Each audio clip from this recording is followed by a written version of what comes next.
Hi, welcome back to Aarush kitchen. ನಾನು ಇವತ್ತು ಮಂಗಳೂರು ಸ್ಟೈಲ್ನಲ್ಲಿ ಮೀನು ಸಾರು ಮಾಡ್ತಿದ್ದೀನಿ. ಬನ್ನಿ ನೋಡೋಣ ಹೇಗೆ ಮಾಡೋದು ಅಂತ.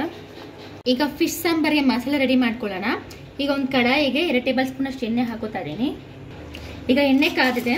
1/2 ಟೇಬಲ್ ಸ್ಪೂನ್ ಅಷ್ಟು ಕಾಳುಮೆಣಸು ಹಾಕೋತಾ ಇದ್ದೀನಿ, ಸಾಸಿವೆ, ಧನಿಯಾಕಾಳು,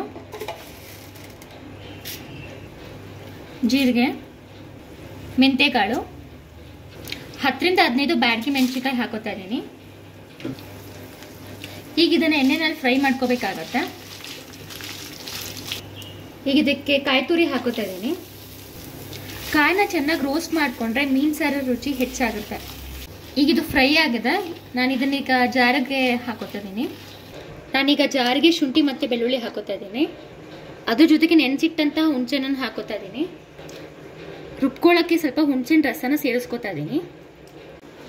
ಈಗ ಅದೇ ಕಡಾಯಿಗೆ ಎಣ್ಣೆ ಹಾಕ್ಕೊಂಡು ಎಣ್ಣೆ ಕಾದ್ಮೇಲೆ ಈರುಳ್ಳಿ ಹಾಕೋತಾ ಇದ್ದೀನಿ. ಮೀಡಿಯಂ ಸೈಜ್ ಈರುಳ್ಳಿ, 3 ರಿಂದ 4 ಹಸಿಮೆಣಸಿನ್ಕಾಯಿ ಮತ್ತು ಕರಿಬೇವು.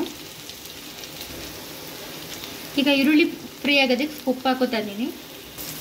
ಈಗ ಟೊಮೆಟೊ ಹಾಕೋತಾ ಇದ್ದೀನಿ, ಒಂದು ಮೀಡಿಯಂ ಸೈಜ್ ಟೊಮೆಟೊ ಫ್ರೈ ಆಗಿದೆ. ಈಗ ನಾನು ರುಬ್ಬಿಟ್ಕೊಂಡಿರೋಂಥ ಮಸಾಲೆ ಹಾಕೋತಾ ಇದ್ದೀನಿ. ಈಗ ಮಸಾಲೆನ ಎಣ್ಣೆಲಿ ನೀಟಾಗಿ ಫ್ರೈ ಮಾಡ್ಕೋಬೇಕಾಗತ್ತೆ. ಸ್ವಲ್ಪ ನೀರು ಹಾಕೋತಾ ಇದ್ದೀನಿ. ನಿಮಗೆ ತಿಕ್ನೆಸ್ ಎಷ್ಟು ಬೇಕೋ ಅದ್ರ ತಕ್ಕಷ್ಟು ನೀರು ಹಾಕೊಳ್ಳಿ. ನನಗೆ ಕನ್ಸಿಸ್ಟೆನ್ಸಿ ತಕ್ಕಷ್ಟು ನೀರು ಹಾಕೊಂಡಿದ್ದೀನಿ. ಈಗ ಅದಕ್ಕೆ ಎಷ್ಟು ಬೇಕೋ ಅಷ್ಟು ಉಪ್ಪು ಹಾಕೋತಾ ಇದ್ದೀನಿ, ರುಚಿಗೆ ತಕ್ಕಷ್ಟು. ಸಾರು ಕುದಿಯುವಾಗ ತೊಳೆದಿಟ್ಕೊಂಡಿರೋ ಮೀನನ್ನ ಇದಕ್ಕೆ ಹಾಕೋಬೇಕಾಗುತ್ತೆ. ಸಾರು ಕುದೀತಿದೆ. ನಾನೀಗ 1/4 kg ಅಷ್ಟು ಮೀನು ತಂದಿದ್ದೆ, ಹೊಳೆ ಮೀನನ್ನ. ಇದನ್ನ ಕ್ಲೀನ್ ಮಾಡಿಕೊಂಡು ಹಾಕೋತಾ ಇದ್ದೀನಿ. ಸೈಡಲ್ಲೇ ಒಂದೊಂದೇ ಮೀನನ್ನ ನಿಧಾನಕ್ಕೆ ಬಿಟ್ಕೋಬೇಕಾಗತ್ತೆ, ಒಂದ್ರ ಮೇಲೆ ಒಂದು ಹಾಕಬೇಡಿ.